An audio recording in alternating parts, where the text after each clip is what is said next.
शुक्रिया जी, आप तशरीफ़ लाए।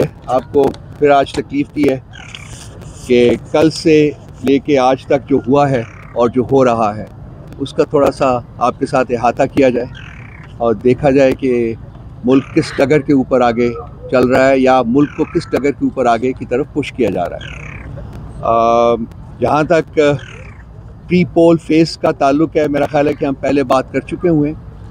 जब से पीटीआई की हुकूमत को गिराया गया था, निकाला गया था, उससे लेके इलेक्शन डे तक हमारी जो पॉलिटिकल स्पेस थी वो लगातार कम होती गई, यहाँ तक कि हम ना अपना कोई जलसा कर सके, ना अपनी कोई हम रैली कर सके, ना कोई वर्कर्स कन्वेंशन कर सके। घर के अंदर भी, हत्ता के घरों के अंदर भी जो हमारी कुछ महफिलें हुई हैं वहाँ भी पुलिस ने हमें टारगेट किया, लोगों को गिरफ़्तार किया, टॉर्चर किया, उनको पॉलिटिकल उनकी कन्वर्जन्स जो थी वो इंजीनियर की।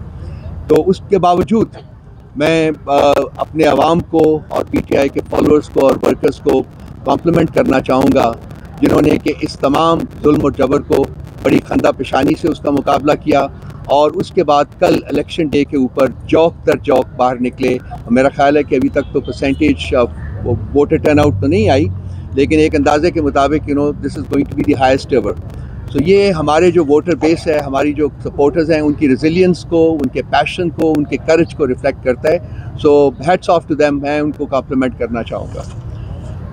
अब ये दूसरे फेज़ की तरफ आते हैं कि ये तो सारा गुजर गया, लेकिन कल जब इलेक्शन डे के बाद इलेक्शन रिज़ल्ट्स आने शुरू हुए 5 बजे के बाद, तो एक ड्रिफ्ट थी इलेक्शंस की जो कि सामने बिल्कुल क्लियरली नज़र आ रही थी कि मेजॉरिटी ऑफ सीट्स के ऊपर, वो प्रोविंशियल हों या वो नेशनल असेंबली की सीट्स हों, वहाँ पीटीआई जो था वो लीड में थी या वेरी क्लोज सेकंड थी। तो ये जो काम था ये जारी रहा, 3-4 घंटे तक तो जारी रहा, लेकिन उसके बाद नोटिस किया गया कि इलेक्शन के रिज़ल्ट्स की जो डिक्लेरेशन है उसको आहिस्ता स्लो डाउन किया गया और कुछ देर के बाद 12 बजे 10-11 बजे के करीब वो इलेक्शन रिज़ल्ट्स बिल्कुल आना बंद हो गए और आज सुबह तक यही समा रहा और जो कल शाम के रिज़ल्ट्स थे वो आज सुबह भी वहीं से शुरू किया गया और बहुत स्लो स्पीड के ऊपर इलेक्शन रिज़ल्ट्स जो आने शुरू हुए। लेकिन जो कल जीत रहे थे वो आज सुबह हार गए और जो कल हार रहे थे वो आज सुबह उनको जितवा दिया गया।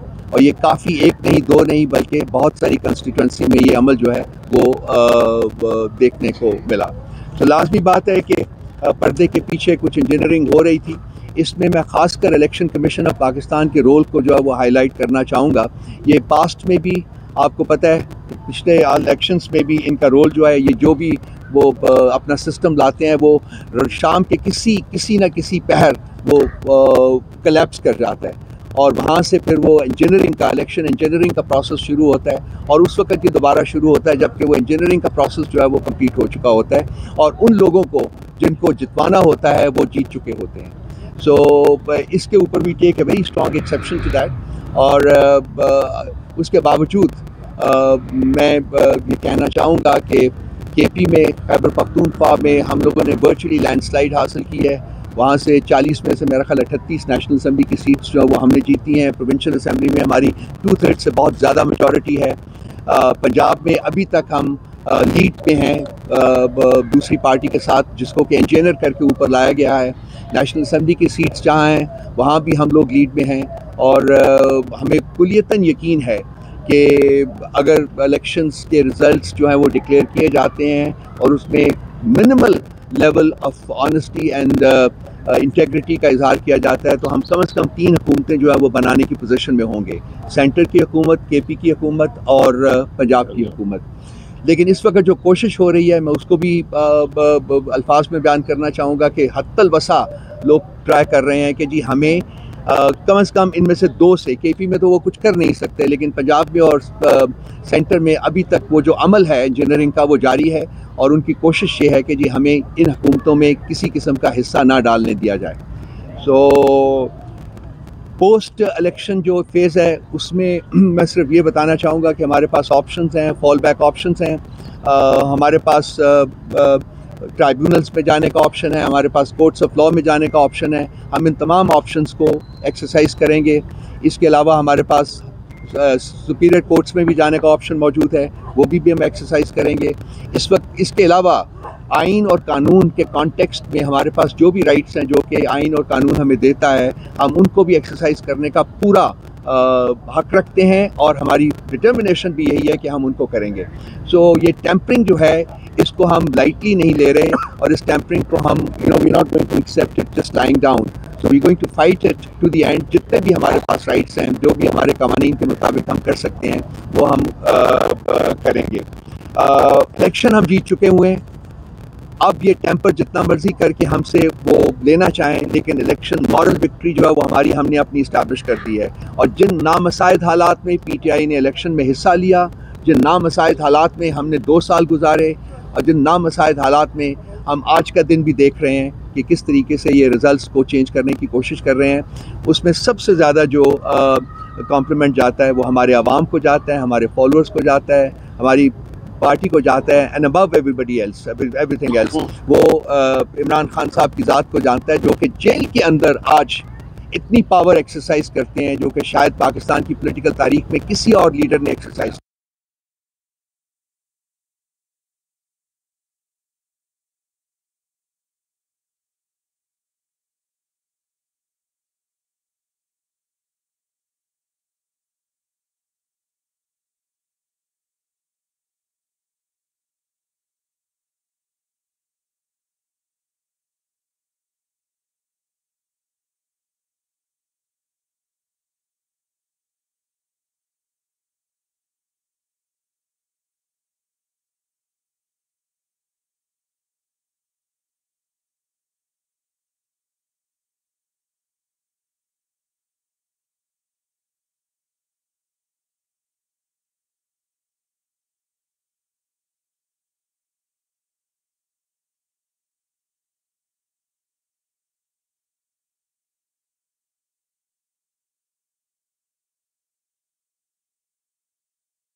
और पंजाब के अंदर इसको आप किस नजर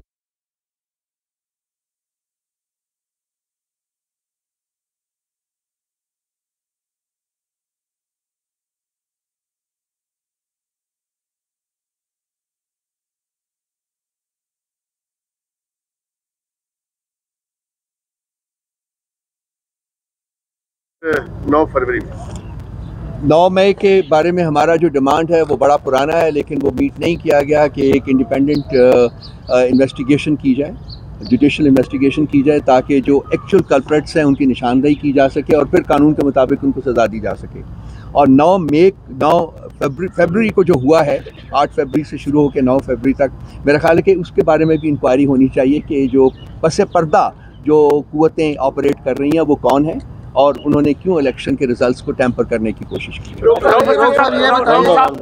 आप इस इलेक्शन को और इसकी जो आउटकम अभी तक हुई है उसे रद्द कर रहे हैं और कई और भी शवायद मिलते हैं, आप टैंपरिंग का जिक्र कर रहे हैं, क्या इसके नतीजे में जो सियासी निज़ाम आएगा, पार्लिमानी निज़ाम आएगा, आप उसका हिस्सा बनेंगे?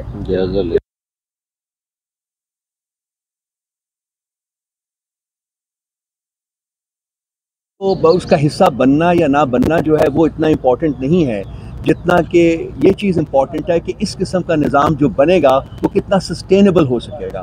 पाकिस्तान के हालात में जो इस वक्त हैं, इकोनॉमिक सिचुएशन जो है, जो स्ट्रेटिजिक सिचुएशन है, जो कॉन्स्टेंटली डिटीरियरेट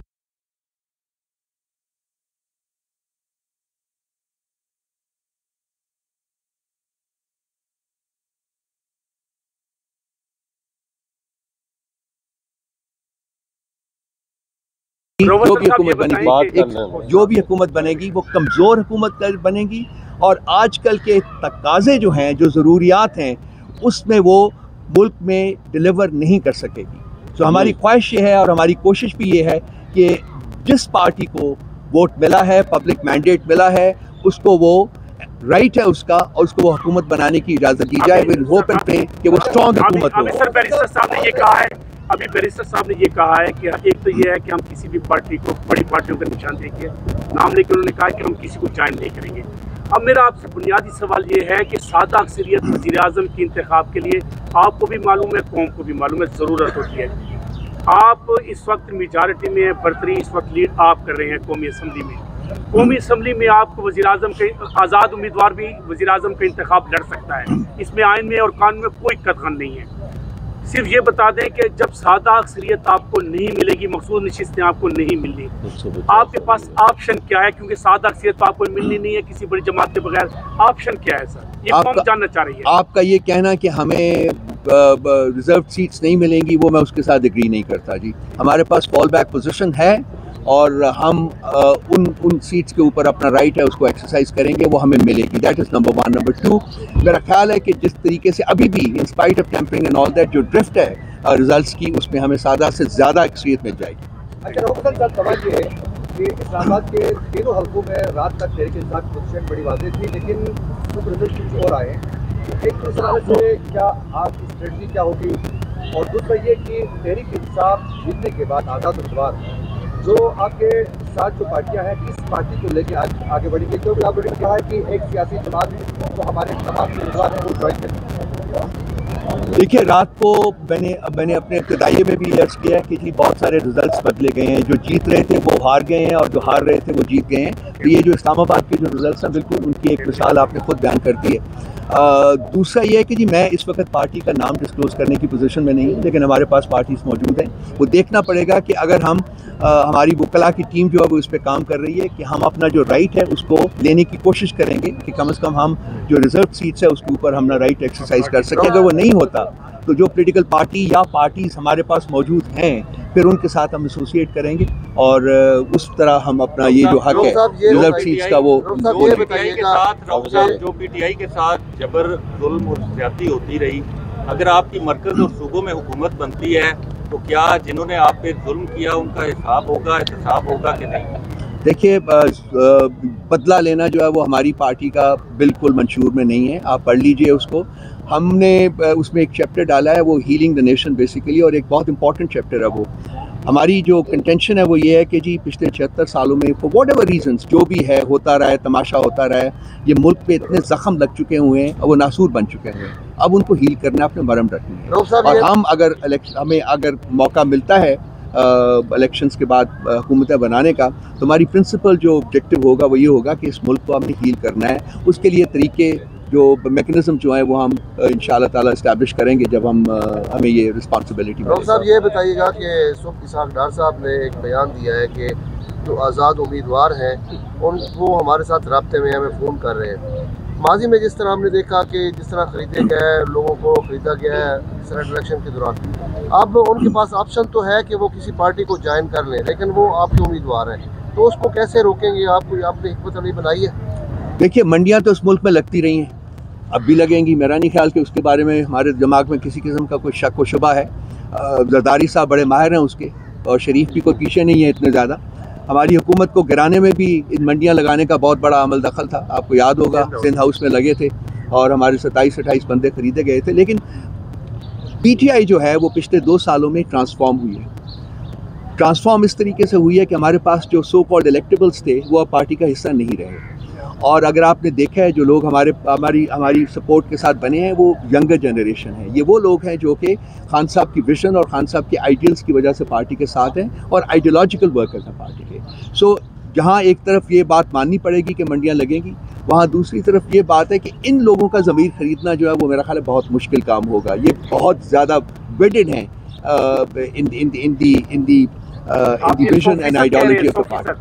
आप 100% आपके तमाम आज़ाद अरकान आपके साथ खड़े रहेंगे? जी, हमें यकीन है कि वो हमारे साथ खड़े रहेंगे। सर, आपका ये बताइएगा कि इसहाक डार साहब की जानिब से कहना था कि गुज़िश्ता नवाज शरीफ साहब ने स्पीच इसलिए नहीं की क्योंकि वो मुतज़िद थे कि तमाम तर हतमी नताइज हासिल थे। कहना था कि वो मायूस हो गए, इब्तदाई नताइज देकर वापस रवाना हो गए। इसके बाद उनका ये कहना था कि पाकिस्तान जो नताइज मौसूल हुए उसमें वाज़ेह हासिल है, उनको कैसे रिस्पॉन्ड करेंगे? और दूसरा ये बताइए कि आपने कहा कि पीटीआई 3 जगहों पर हुकूमत कायम करने की पोजीशन है, तो अगर ऐसा होता है तो आप एक तो सवाल के पहले हिस्से का जवाब आपको याद, I would like to take you back to 2013। आपको याद है कि 2018 वो जो डिक्लेरेशन ऑफ विक्ट्री थी वो किस वक्त 13 किस वक्त नवाज शरीफ साहब ने की थी? वक्त शाम का क्या वक्त था? 7:30 बजे नवाज शरीफ साहब ने अपनी डिक्लेरेशन ऑफ विक्ट्री की स्पीच कर दी थी।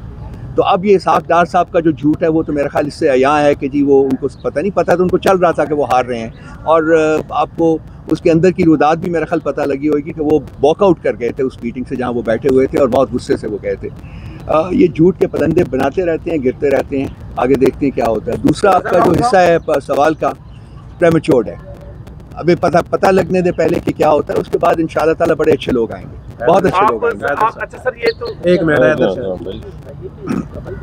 जब भी होते हैं इंतखाबात जीतने वाली जमात जो आगे होती है वो हुकूमत की तश्कील के लिए मीटिंग स्टार्ट करती है, ये सब करती है। खैबर पख्तूनख्वा के अंदर आप आगे हैं, वफाक में भी तो आगे ही नजर आ रहे हैं। इसके लिए कोई मीटिंग सारी है पार्लियामेंट के लिए फैसला की हुकूमत की या मीटिंग्स ऑलरेडी हो रही हैं बच्चे, शुरू हो चुकी है, मतलब आपस में कंसल्टेशन जो प्रोसेस है वो शुरू हो। साहब उनका कहने का मतलब ये है कि जब हुकूमत साज, आप समझते हैं हुकूमत साजी के लिए पूरे पार्लिमानी ग्रुप इकट्ठा होता है, आपकी कौमी असम्बली के पार्लिमानी ग्रुप कभी इकट्ठा होगा और सूबाई असम्बलियों में ये सवाल जरा ये इस तरीके से डिफिकल्ट है कि हमारे बहुत सारे लोग जो इलेक्ट हुए हैं वो या जेलों में हैं या अंडरग्राउंड हैं, सो इनके लिए फिजिकली इकट्ठे होना इस वक्त पॉसिबल नहीं है। सो जो हमारे पास मैकेनिज्म मौजूद हैं उसके ऊपर हमारी मीटिंग्स और कंसल्टेटिव सेशंस शुरू हो चुके हैं। आपकी 2/3 मेजॉरिटी है, आप विनिंग स्पीच करने के पोजीशन में हैं। आज़ाद आपके पंजाब में भी आगे हैं, आज़ाद आपके मरकज़ में भी आगे हैं, आप लोग कब विनिंग स्पीच कर रहे हैं? कल रात को अगर आपने देखा होगा तो मेरा ख्याल है कि उमर और यूब साहब की भी स्टेटमेंट आ गई थी और मेरी भी स्टेटमेंट आ गई थी। इन्हीं लाइंस के ऊपर हमने कहा था जी कि हम हुकूमतें बनाने की पोजीशन में हैं। सानिया मशरकी पाकिस्तान जो था उसका एस्टेब्लिशमेंट का किरदार जो है वाज़ेह हो गया था, मतलब है। लेकिन आज भी अगर जमहूर की राय का एहतराम नहीं किया जाता तो आप क्या समझते हैं कि क्या सूरत हाल बन रही है? मैं उम्मीद करता हूँ और दुआ करता हूँ कि ऐसा सानिया दोबारा नमूदार ना हो। फारूक साहब ये बताइए कि आपने नाम तो आप ही बता रहे, डिस्क्लोज नहीं कर रहे कि किस पार्टी से आपकी अलायंस हो सकता है, जो कि अफवाहें किस्म की चल रही हैं, लेकिन ये क्या छोटी इलाकाई जमात होगी या जमातें होंगी या ये बड़ी जमात होगी? कौमी मंजरनामे में तो बड़ी पार्टी कितना बता सकते हैं? मैं इसके ऊपर भी कमेंट नहीं करूँगा। चले रोक साहब, चले वो देखिए, हमने गलती की थी, एक काम ले दिया था, वो उठाया गया था बेचारा। Thank you. हमने किसी और को करेंगे, आप क्यों किसी और को फंसाना चाहते हैं? साहब ये तो बता दें कि आपके पास एक सुनहरी मौका आएगा सेनेट ऑफ पाकिस्तान की इंतखाबात के लिए। आप इसके पहले आपने इंटर पार्टी अगर इलेक्शन करा लिए तो आप उम्मीदवार नामजद हो जाएंगे पाकिस्तान तहरीक इंसाफ के नाम से। किस तरफ जा रहे हैं इंटर पार्टी इलेक्शन के लिए? हम आइंदा 10 दिन में या 12 दिन में इंटर पार्टी इलेक्शन करवा देंगे। ठीक है, थैंक यू।